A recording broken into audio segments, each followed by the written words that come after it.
বিসমিল্লাহির রহমানির রহিম। আসসালামু আলাইকুম। যে যেখান থেকে আজকের এই লেকচারটি দেখছেন সবাইকে আমার ইউটিউব চ্যানেল M&Easy সলিউশনে স্বাগতম। বিগত লেকচারে আমি আলোচনা করেছিলাম হিসাব সমীকরণের 10টি তুলনামূলকভাবে কঠিন এন্ট্রির সমাধান নিয়ে।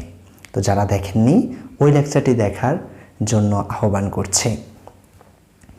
আজকের লেকচারটি পূর্বের ঘোষিত অনুসারে আজকে আলোচনা করব ফিন্যান্সের খুবই গুরুত্বপূর্ণ একটি চ্যাপ্টার, অর্থের সময়মূল্য অর্থাৎ টাইম ভ্যালু অফ মানি নিয়ে। তো আজকের এই লেকচারটি আমি সাজিয়েছি 5টি স্টেপে। এই 5টি স্টেপগুলো তোমাদেরকে প্রথমে জানিয়ে রাখতে চাই। প্রথম স্টেপে আমি আলোচনা করব টাইম ভ্যালু অফ মানি কি, টাইম ভ্যালু অফ মানি কয় প্রকার হতে পারে। দ্বিতীয় স্টেপে আলোচনা করব প্রেজেন্ট ভ্যালু নিয়ে। তৃতীয় স্টেপে আলোচনা করব প্রেজেন্ট ভ্যালু নির্ণয় করার সূত্রাবলী কেমন হতে পারে। চতুর্থ স্টেপে আলোচনা করব অসম নগদ প্রবাহের বর্তমান মূল্য নিয়ে এবং পঞ্চম স্টেপে আলোচনা করব একাধিকবার অর্থাৎ বছরে একাধিকবার সুদ গণনা করার ক্ষেত্রে কৌশল কি সেটা নিয়ে আলোচনা করব। তো এই 5টি স্টেপ ভালো করে তোমরা যদি খুব ভালো করে দেখেন এবং সেটাকে নোট করে রাখো তাহলে তোমাদের জন্য টাইম ভ্যালু অফ মানি করা সহজ হয়ে যাবে এবং খুব সহজেই তোমরা পরীক্ষায় টাইম ভ্যালু অফ মানি থেকে পূর্ণাঙ্গ মার্ক পাবে। তো আমরা শুরু করছি আমাদের স্টেপ নাম্বার 1। স্টেপ নাম্বার 1-এ আমরা জানবো টাইম ভ্যালু অফ মানি কি। খুব সহজ অর্থে বাংলায় যদি বলি, বর্তমানে 1 টাকা এবং ভবিষ্যতে অর্থাৎ 5 বছর পরে 1 টাকার মূল্যের যে পার্থক্য অর্থাৎ অর্থের ক্রয় ক্ষমতার যে পার্থক্য তাকেই টাইম ভ্যালু অফ মানি বলে। আবার বলছি, বর্তমানের 1 টাকার সাথে ভবিষ্যতের 1 টাকার মূল্যের যে পার্থক্য অর্থের ক্রয় ক্ষমতার যে পার্থক্য তাকেই অর্থের সময় মূল্য বলে। আমরা আমাদের ছোটোবেলায় যখন প্রাইমারি স্কুলে পড়তাম তখন আমাদের মা বাবা আমাদেরকে 2 টাকা থেকে 5 টাকা দিলে কিন্তু আমরা অনেক জিনিস খেতে পারতাম, তাই না? কিন্তু এখন পারি না, এখন কিন্তু সেটা পারি না। অর্থাৎ তখনকার 5 টাকা এবং এখনকার 5 টাকার কিন্তু অর্থের ক্রয় ক্ষমতার কিন্তু ব্যাপক পরিবর্তন সাধিত হয়েছে। এটাকেই আমরা ফিন্যান্সে অর্থের সময় মূল্য বলি। এই অর্থের সময় মূল্য 2 প্রকারের হয়ে থাকে, একটা হচ্ছে প্রেজেন্ট ভ্যালু, একটা হচ্ছে ফিউচার ভ্যালু। আজকের লেকচারে আমি আলোচনা করব প্রেজেন্ট ভ্যালু নিয়ে। তাহলে প্রেজেন্ট ভ্যালু জিনিসটা কি, অর্থাৎ বর্তমান মূল্য জিনিসটা কি? বর্তমান মূল্য হচ্ছে আমি আগামীতে যে টাকাটা পাবো, অর্থাৎ 2-4 বছর পরে অথবা 5 বছর পরে অথবা 10 বছর পরে যেই টাকাটা পাবো ওই টাকার আজকের মূল্য কত। এটা করার জন্য আমাদেরকে বাট্টাকরণ পদ্ধতি অর্থাৎ ডিসকাউন্টিং মেথডে আমাদেরকে প্রেজেন্ট ভ্যালু নির্ণয় করতে হয়। আমি আবার বলছি, যেই টাকা আমি 2025 সালে পাবো অর্থাৎ 21, 22, 23, 24, 25 সাল, সেই টাকা ফর অ্যান এক্সাম্পল আমি 50,000 টাকা পাবো 2025 সালে। ওই 50,000 টাকার 2020 সাল আজকে ওই 50,000 টাকার মূল্য কত, এটি নির্ণয় করার নামই হচ্ছে প্রেজেন্ট ভ্যালু। তো এই প্রেজেন্ট ভ্যালু সাধারণত যেটি যদি এমন হয় যে তুমি 5 বছর পরে একটা টাকা পেতে চাও, অর্থাৎ ফর অ্যান এক্সাম্পল তুমি 5 বছর পরে ব্যাংক থেকে 50,000 টাকা পেতে চাও, তার জন্য আজকে তোমাকে ব্যাংকে কত টাকা পরিশোধ করতে হবে, অর্থাৎ ব্যাংকে তোমার কত টাকা আজকে রাখতে হবে, একবারেই রাখবা তুমি। সেক্ষেত্রে তুমি যে সূত্রটি প্রয়োগ করে এটি ব্যবহার করবে, নির্ণয় করবে, সেটি হচ্ছে FB = 1 + I to the power n by FB। এই সূত্রটি ব্যবহার করে তুমি পাবে। এরপরে আরেকটি বিষয় আছে PVA অর্থাৎ প্রেজেন্ট ভ্যালু অ্যানুইটি অর্থাৎ ভিত্তির বর্তমান মূল্য। তো ভিত্তি জিনিসটা কি সেটা বুঝতে হবে। যখন একটা নির্দিষ্ট পরিমাণ টাকা একটি নির্দিষ্ট সময় পর পর তোমার কাছে আসবে অথবা তুমি দিবে তাকেই ভিত্তি বলে। আবার বলছি, একটা নির্দিষ্ট পরিমাণ টাকা নির্দিষ্ট সময় পর পর তোমার কাছে আসবে অথবা যাবে, এটাকেই বলে ভিত্তি। ভিত্তি সাধারণত 2 ধরনের হয়, একটি হচ্ছে অর্ডিনারি অ্যানুইটি সাধারণ ভিত্তি এবং আরেকটি হচ্ছে অ্যানুইটি ডিউ বা অগ্রিম ভিত্তি। এই জিনিসগুলো নোট করে রাখো। নিচ্ছি 5 সেকেন্ডের একটি সংক্ষিপ্ত বিরতি। Please subscribe my channel and press the bell icon for upcoming videos. আবারও ফিরে এলাম 5 সেকেন্ডের রিফ্রেশমেন্ট বিরতির পর। আমরা আলোচনা করছিলাম ফিবিএ নিয়ে, অর্থাৎ অর্ডিনারি অ্যানুইটি, সাধারণ ভিত্তিকে। সাধারণ ভিত্তি বুঝতে হলে তোমাদেরকে বুঝতে হবে একটা নির্দিষ্ট পরিমাণ টাকা নির্দিষ্ট সময় পর পর তুমি দিবে অথবা পাবে। একটা নির্দিষ্ট পরিমাণ টাকা নির্দিষ্ট সময় পর পর, সেটা বছরের মেয়াদের শেষে হবে। অর্থাৎ 2021 সাল থেকে 25 সাল পর্যন্ত তুমি একটা নির্দিষ্ট পরিমাণ টাকা যদি পেতে থাকো, সেটা বছরের শেষে হবে, অর্থাৎ ডিসেম্বর মাসের শেষে 31 তারিখে পাবে। 2021-এর 31 তারিখ, 2022-এর 31 তারিখ, অর্থাৎ মেয়াদের শেষে যখন পাবে সেটাকে বলে সাধারণ ভিত্তি বা অর্ডিনারি অ্যানুইটি। এই অর্ডিনারি অ্যানুইটির জন্য তোমাকে যে সূত্রটি প্রয়োগ করতে হবে সেটি হচ্ছে P V A equal to I by A into 1 minus 1 plus I to the power N by 1। আশা করি বুঝতে পেরেছ। এরপরে আমি আলোচনা করব অ্যানুইটি ডিউ নিয়ে, অর্থাৎ অগ্রিম ভিত্তি। অগ্রিম ভিত্তি মানে কি? অগ্রিম ভিত্তি হচ্ছে একটা নির্দিষ্ট পরিমাণ টাকা নির্দিষ্ট সময় পর পর তুমি দিবে অথবা পাবে। ওই টাকাটা মেয়াদের প্রথম দিকে তুমি পাবে অথবা দিবে। অর্থাৎ সাধারণ ভিত্তি হচ্ছে আমরা বছরের শেষে পাবো, মেয়াদের শেষে আমরা টাকাটা দিব অথবা পাবো।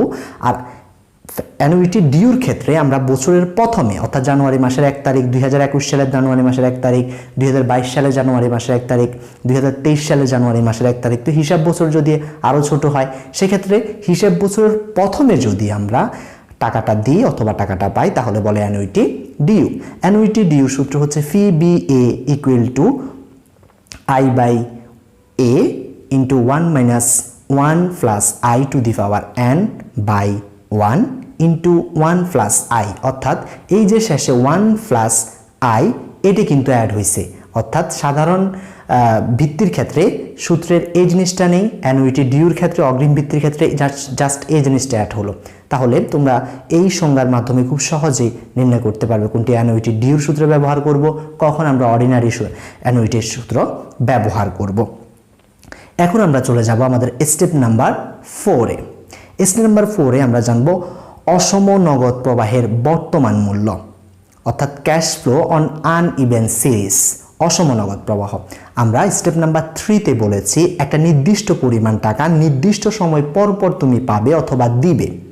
এটার সাথে অসম নগদ প্রবাহের একটি পার্থক্য, সেটি হচ্ছে তুমি নির্দিষ্ট পরপর একটি টাকা পাবে, তবে সেই টাকার পরিমাণ নির্দিষ্ট হবে না, অনির্দিষ্ট হবে। ফর এন এক্সাম্পল, 2021 সালে তুমি যদি 5,000 টাকা পাও, 2022 সালে হয়তো 6,000 পেলে, 2023 সালে হয়তো আবার 4,000 পেলে, কিন্তু নির্দিষ্ট সময় পরপর পাবে, বাট নির্দিষ্ট টাকা না। তাহলে আমার ফি বি এতে আমরা অর্ডিনারি অ্যানুইটি অথবা অ্যানুইটি ডিউর ক্ষেত্রে আমরা নির্দিষ্ট টাকা দেখেছি, এই ক্ষেত্রে নির্দিষ্ট না, টাকার পরিমাণটা অনির্দিষ্ট থাকবে। এই ক্ষেত্রে আমরা সূত্র ব্যবহার করব P V equal to 1 plus I to the power 1 by A 1 plus 1 plus I to the power 2 by A 2 plus 1 plus I to the power 3 plus A 3। অর্থাৎ বছর যতগুলো হবে ক্রমান্বয়ে সূত্রটা ঠিক এইভাবেই বাড়বে। এই সূত্রটা ব্যবহার করে আমরা আনইভেন ক্যাশ ফ্লোটা খুব সহজেই বুঝতে পারবো এবং করতে পারবো। আমাদের স্টেপ নাম্বার 5, যেটি আমাদের শেষ স্টেপ, এই স্টেপে আমরা জানবো বছরে যদি একাধিকবার সুদ আমি পাই অথবা আমি দিই সেক্ষেত্রে কি ঘটবে। অর্থাৎ বছরে একাধিকবার যদি আমরা সুদ দিই সেক্ষেত্রে সূত্রে এম আসবে। সেক্ষেত্রে একাধিকবার সুদের ক্ষেত্রে কিভাবে বুঝবো? অঙ্কে বলা থাকবে অর্ধবার্ষিক বা সেমি অ্যানুয়ালি, এটা হলে এম এর মান আসবে 2, অর্থাৎ 6 মাস পর পর সেমি অ্যানুয়ালি মানে। যদি বলা থাকে কোয়ার্টারলি অর্থাৎ ত্রৈমাসিক, তাহলে 3 মাস পর পর, তাহলে বছরে 4 বার আমাকে সুদ গণনা করতে হবে, অর্থাৎ এম এর মান হবে 4। এরপরে যদি বলা থাকে বাই মান্থলি হলে অর্থাৎ 2 মাস পর পর আমাকে সুদ গণনা করতে হবে। তাহলে 2 মাস পর পর হলে 12 মাসে টোটাল 6 বার, অর্থাৎ এম এর মান হবে 6। যদি বলা হয় মান্থলি তার মানে প্রত্যেক মাসে, হ্যাঁ, আর যদি বলা হয় ডেজ তার মানে প্রতিদিন, আর যদি বলা হয় উইকলি তার মানে সাপ্তাহিক, তো বছরের সপ্তাহ কয়টি? 52টি, তাহলে এম এর মান হবে 52। তাহলে যখন বছরে একাধিকবার সুদ গণনা করবে, একবার না, একটা জিনিস অ্যাড করে দিবা, সেটা হচ্ছে আয় যেখানে আছে, খুব ভালো করে মনে রাখো, আই যেখানে আছে আয়ের নিচে ভাগাকারে তোমরা এম দিবা, ক্লিয়ার। আর এন যেখানে আছে, এন মিন্স তো বছরকে বোঝানো হয়, এন এর সাথে ইনটু এম হবে। এই দুইটা চেঞ্জ ছাড়া আর কোনো চেঞ্জ নাই। অর্থাৎ একাধিকবার সুদ করলে, সুদ গণনা করলে সূত্রগুলো পুনরায় মুখস্থ করার কোনো প্রয়োজন নাই। অর্থাৎ যেখানে আই আছে আয়ের নিচে এম আসবে, আর যখন যেখানে এন আছে এন এন ইন্টু এম হবে, এটাই পার্থক্য। তো এই 5টি স্টেপ তোমরা খুব ভালো করে যদি মনে রাখতে পারো, তোমাদের জন্য টাইম ভ্যালু অফ মানির প্রেজেন্ট ভ্যালুটা বোঝা সহজ। তাহলে কি, যখন ভবিষ্যতে একটা টাকা, নির্দিষ্ট পরিমাণ টাকা আমি পাবো অথবা পেতে চাই, তার জন্য আজকে আমাকে কত টাকা দিতে হবে, ওই টাকার আজকের মূল্য কত, এটা নির্ণয় করার জন্য আমরা শুধু ফি বি। স্টেপ 2তে হচ্ছে ফি বি এ অর্থাৎ প্রেজেন্ট ভ্যালু অ্যানুইটি, অর্থাৎ একটা নির্দিষ্ট পরিমাণ টাকা নির্দিষ্ট সময় পর পর আমি পাবো অথবা আমাকে দিতে হবে, এবং সেটা মেয়াদের শেষে, তখন আর সেটা আমরা অর্ডিনারি অ্যানুইটি। আর যখন আমরা নির্দিষ্ট পরিমাণ টাকা ভবিষ্যতে পাবো অথবা আমি দিব কিন্তু মেয়াদের প্রথম দিকে, মেয়াদের প্রথমে, তখন হবে অ্যানুইটি ডিউ। এরপর স্টেপ নাম্বার 4-এ আমরা জেনেছি আনইভেন ক্যাশ ফ্লো, একটা নির্দিষ্ট সময় পর পর নির্দিষ্ট পরিমাণ টাকা না, অনির্দিষ্ট পরিমাণ টাকা। অর্থাৎ স্টেপ 3-এর সাথে স্টেপ 4-এর পার্থক্য এটাই, অর্থাৎ নির্দিষ্ট পরিমাণ টাকার পরিবর্তে অনির্দিষ্ট পরিমাণ টাকা আমরা পাবো অথবা দিব, সেটাকে আনইভেন বলে। আর স্টেপ 5-এ বলেছি বছরে যদি একাধিকবার সুদ গণনা করে সেই ক্ষেত্রে আমাদের সূত্রের সাথে অ্যাড হবে এম, সেটা আলোচনা করেছি। আশা করি বুঝতে পেরেছ।